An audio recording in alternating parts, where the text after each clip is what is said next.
Assalomu alaykum hurmatli mijozlar. Mana shu naborimizni ko'rsatib berdik. Kecha olib kelgandik. Hozir ko'rsatib berdim qanaqa nima narsalar borligini. Hozir buni sizga chopper turibdi misol, mana chopper. Bemalol ishlatib kelganlaringizda albatta ishlatib beraman deganman. Ishlatib beraman. Ishlatishlarini ham ko'rsatib beraman. Hozir 530 ming. Mana bu esa blenderi.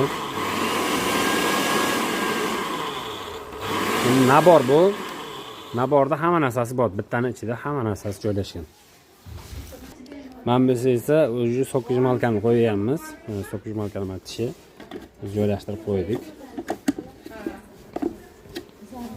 Oldu. Qo'shilasi.